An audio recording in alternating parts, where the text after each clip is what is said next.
आता वडिलांचं बॅकग्राऊंड शेतकरी, आई गृहिणी, अशा परिस्थितीमध्ये मुलांकडे आणि हुशार मुलगा असेल तर आपसुकच लक्ष जातं. कारण की त्यांना अपेक्षा असते कुठेतरी आपल्या स्वप्नांना हा मुलगा ताकद देईल.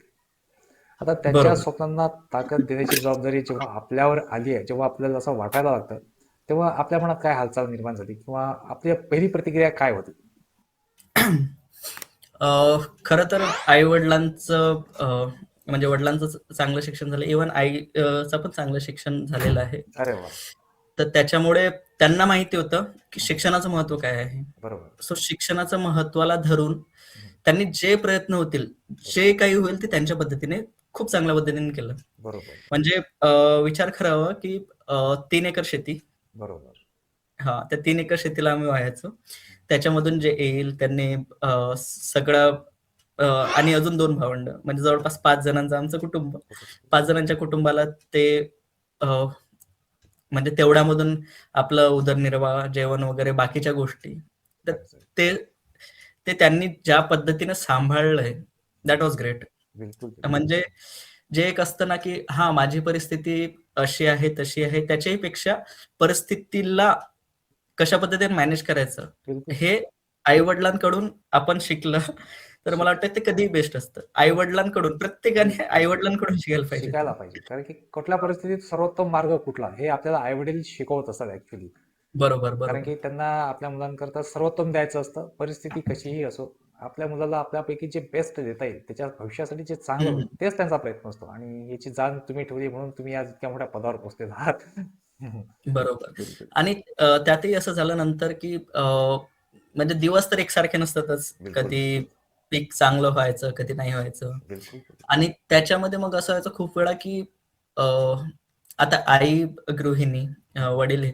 वडिलांचा आता पूर्ण वेळ शेतामध्ये जायचा. सकाळ ते संध्याकाळ, सकाळ ते संध्याकाळ दररोज. म्हणजे एक असा व्यक्ती म्हणजे जगामध्ये ज्याला 365 डेज काम असेल, काम असेल तर तर तो म्हणजे शेतकरी. शेतकरी आणि तेही बरोबर. बिनभरोशाचं काम करतोय. हो, उत्पन्नाची हमी बिनभरोशाचं. नाही.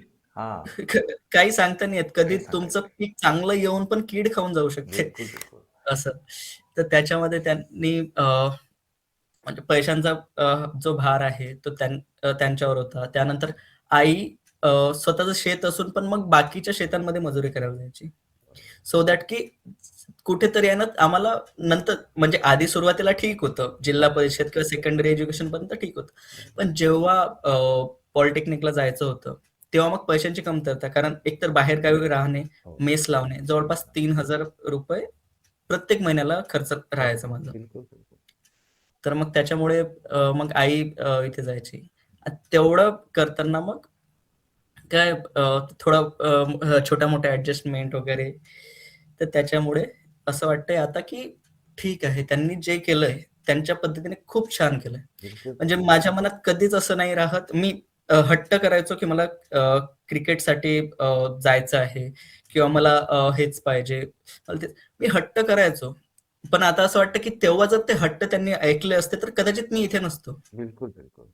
म्हणजे एकदम काही वेळेस हट्ट न ऐकणे किंवा मुलांचे हट्ट प्रत्येक वेळेस सार्थकी लावणे हे मला वाटतं चुकीचं आहे. बिलकुल थोडंफार चुकीचं त्यांना आहे. थांबवायला पण पाहिजे मला आणि त्याच्यामुळेच कदाचित मग असं राहतं, की हां, ठीक आहे मला प्रत्येक गोष्ट मिळणारच असं नाही. मला मेहनत करावी लागेल. मेहनत बिलकुल, केल्यावर मला गोष्टी मिळतील. बिलकुल, बिलकुल. तर मग तेच व्हायला लागलं आणि तर मग अशा पद्धतीने त्यांनी मला शिकवलं आणि त्याच्यानंतर मग कधी-कधी सोनं गहाण ठेवायचं.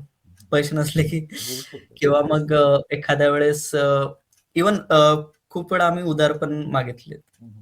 म्हणजे लिटरली मजुरीचे पण पैसे नाहीयेत, शेतपिकाचे पण पैसे नाहीयेत. तर मग काय, तर काही महिन्यांसाठी आणि किती फक्त ₹500. ₹500 उधार म्हणून मागायचे आणि मजुरी वगैरे करून ते फेडायचे. तर अशा पद्धतीने आई-वडिलांनी जे ते दिवस काढले माझ्यासाठी, त्यासाठी मी नेहमी त्यांचा ऋणी राहणार. बिलकुल, बिलकुल, बिलकुल. आणि त्या संघर्षामधूनच आपण परिपक्व होऊन पुढे येतो आणि आपल्याला चांगलं काय, वाईट काय, संघर्ष कसा असतो याची जाण होते आणि एक परिपक्व करिअर आपण घडवू शकतो, जसं आज तुम्ही घडवलेलं आहे.